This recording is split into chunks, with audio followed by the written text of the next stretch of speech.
sus preguntas y comentarios y empezar el diálogo. Eso. Ok, en primer lugar agradezco la invitación y felicito por la idea de tener este tipo de discusión técnica sobre qué pasa con la educación universitaria. Me voy a centrar en la educación universitaria y lo que voy a tratar de plantearles a ustedes es, según mi opinión, desde el punto de vista de la óptica de los estudiantes, de ustedes, cuáles son los temas relevantes que les atingen a ustedes. Probablemente no, lo que voy a plantear no sea 100% la visión de ustedes, pero sí cuáles son las cuestiones de fondo que ustedes debieran estar discutiendo. O sea, primero les voy a mostrar rápidamente, dado el tiempo, que el costo de la educación superior en Chile, en términos relativos, es la mayor del mundo. Segundo punto tiene que ver con lo siguiente: ¿por qué si el costo de la educación superior es tan alto, por qué se sigue expandiendo la matrícula de la educación superior? El tercero, ¿cuál es el comportamiento de las universidades? ¿Por qué las universidades siguen subiendo los aranceles? El cuarto tiene que ver cuáles son los mecanismos de financiamiento de la educación superior, y aquí voy a abrir, digamos, la óptica respecto a algunos mecanismos.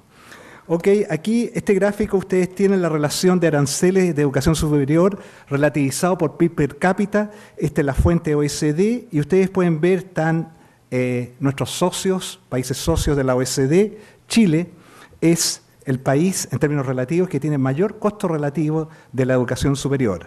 Y la pregunta es ¿por qué? Pero antes de eso, o sea, lo que sorprende es que dado este alto costo de la educación superior, la matrícula nueva en las universidades se ha expandido significativamente en la última década.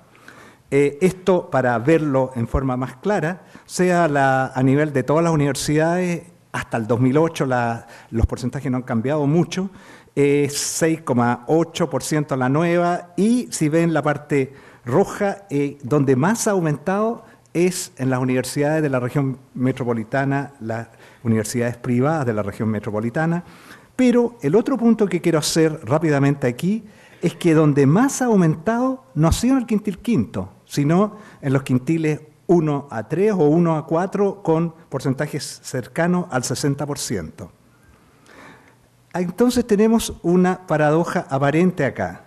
¿Por qué, siendo tan cara la educación superior chilena, aumenta tanto la matrícula universitaria? O sea, mayores aranceles atraen más estudiantes.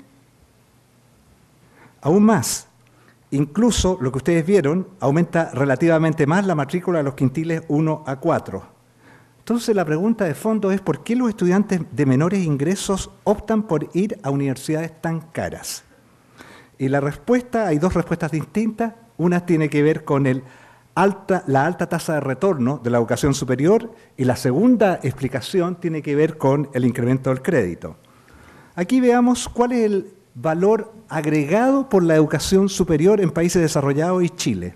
Y ustedes pueden ver que Chile lidera este valor presente neto de la educación superior en países desarrollados y Chile está por lejos. O sea, las universidades chilenas son las que tienen mayor valor agregado. Entonces, esto tiene que ver cuáles son las diferencias. O sea, valor agregado de la universidad chilena es mucho mayor que el de las universidades de los países desarrollados. Entonces, la pregunta es, ¿por qué no están las universidades chilenas entre las 50 o las 100 mejores del mundo? ¿Por qué no vienen los jóvenes norteamericanos, europeos, asiáticos a estudiar o obtener un título universitario en Chile, dado el gráfico anterior? ¿Es por problema de información, de idioma, de distancia? ¿O es porque no han visto este gráfico que les acabo de mostrar? Obviamente la respuesta es otra. Y la respuesta tiene que ver con el hecho que el valor agregado que proporciona la universidad se calcula con respecto a la educación media. Cuando los jóvenes de 17, 18 años egresan de la educación media, tienen dos alternativas distintas: o entrar o no entrar a la educación superior. Entonces la pregunta es que este valor agregado a la universidad chilena es alto con respecto a la educación media chilena, la educación escolar chilena. El nivel de la educación escolar chilena es relativamente muy bajo. Entonces, eso es lo que explica por qué los jóvenes no se pueden quedar con lo que han aprendido en la educación escolar. Ok, este es un cálculo de las tasas de retorno para carrera universitaria a través de todo el ciclo de vida. Ustedes pueden ver que la ingeniería comercial, la tasa de retorno 30% real. Esto está calculado a través de todo el ciclo de vida y estimaciones que hemos hecho recientemente y ustedes pueden ver una publicación sobre esto. Ok, entonces aquí está cómo se comportan las universidades. Las universidades privadas y las estatales saben que la tasa de retorno a la educación superior es muy alta.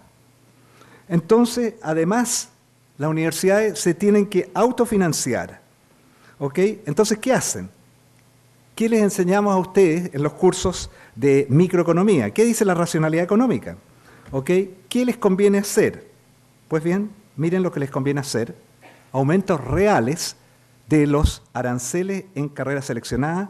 Hay carreras que tienen un aumento 1997 hasta el 2009, en algunas carreras el aumento real es superior al 120%, el promedio es 60% real desde la 97 para adelante. O sea, si hay un exceso de demanda, ¿qué uno esperaría que pasara? O sea, aquí las universidades chilenas no compiten, como lo que enseñamos en los cursos micro, vía precio. No compiten bajando aranceles o bajando el costo de las matrículas. ¿Ok? ¿Por qué? Porque si hay un exceso de demanda por educación superior, ¿para qué bajar los aranceles? Entonces, ¿cómo compiten las universidades chilenas? No es vía precio.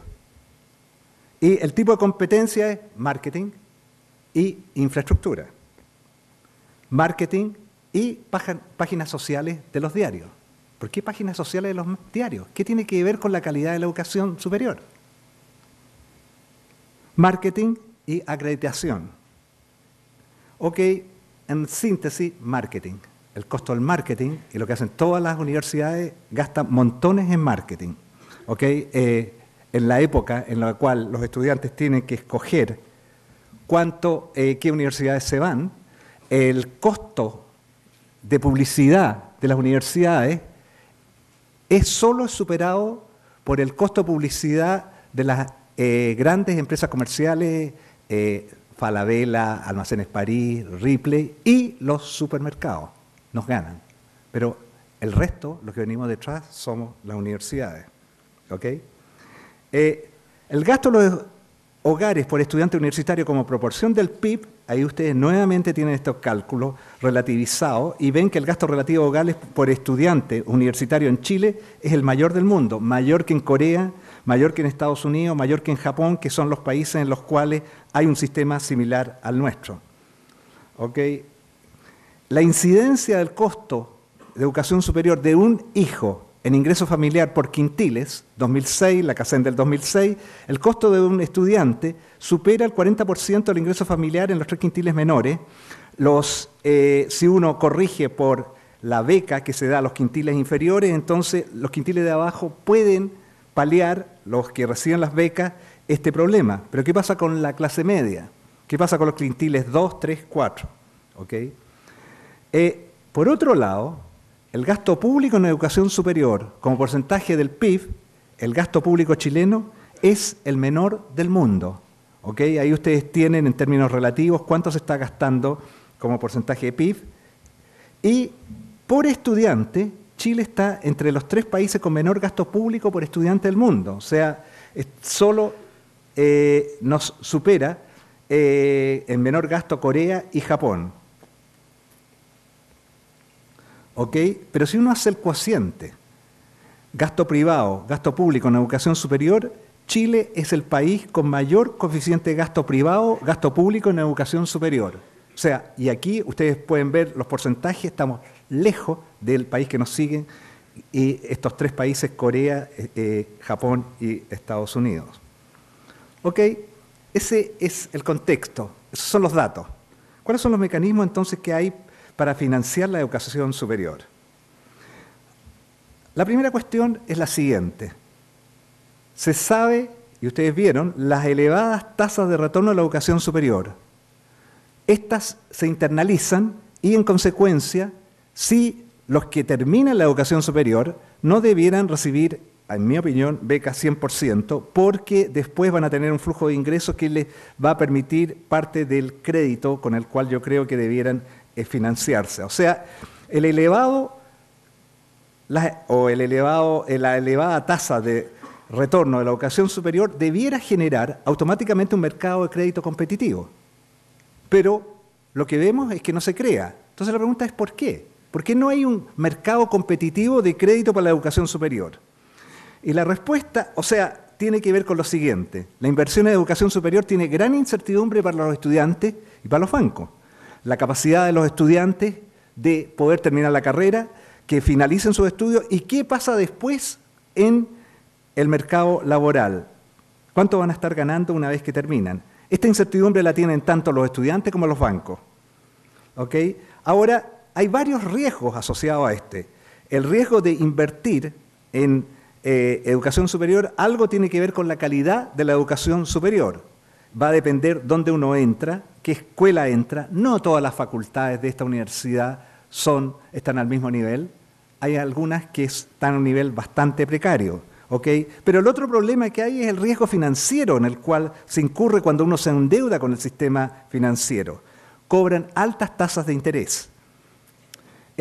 Hay, desde el punto de vista de los bancos, un riesgo de repago por los fondos cobrables. Y estamos viendo lo que está pasando esta semana, el riesgo político, campaña para condonar los créditos que han contraído los deudores de hoy en día. ¿Okay? Entonces, todo esto genera una gran incertidumbre y esta gran incertidumbre genera una falla de mercado. No hay un mercado de crédito competitivo financiero para la educación superior. Entonces, esto se debe a que la educación superior genera ingresos en el futuro y los bancos necesitan garantías, avales ahora. La mayoría de los estudiantes no tiene colateral. La solución, entonces, ¿cuál es? Intervención del gobierno vía créditos directos o crédito con aval estatal, el CAE. La propuesta moderna que hay hoy en día son créditos a la educación superior que sea contingente al ingreso futuro. ¿Okay? No lo voy a explicar. Son contratos de capital en que los cobra Servicio de Impuestos Internos. Termino con las conclusiones. ¿Okay? El costo en Chile, de la educación superior en Chile es relativamente muy alto. Entonces la pregunta es, ¿por qué Mineduc no hace estudios de costo de educación superior a través de costos? ¿Por qué se cobran los aranceles que se cobran? ¿Cuáles son los costos asociados a aranceles? ¿Y por qué no se publican? ¿Cuál es la relación entre los costos de la educación superior y los aranceles por universidad, incluida esta? La tasa de retorno de la educación superior es alta. El costo de la educación superior no puede ser cero, pero ¿cuánto mayor que cero? ¿Okay? Ese es el debate. ¿Cuánto debiera cobrarse por...? El mercado de la educación superior, como les mencionaba, no compite vía precio. Los altos costos de la educación superior son financiados privadamente. Chile tiene el menor gasto público relativo para la educación superior del mundo. Y la pregunta es ¿por qué? La educación superior, ¿qué es lo que es? ¿Es un bien privado o un bien público? Si creemos que es un bien privado, entonces 100% debiera ser financiado por los estudiantes.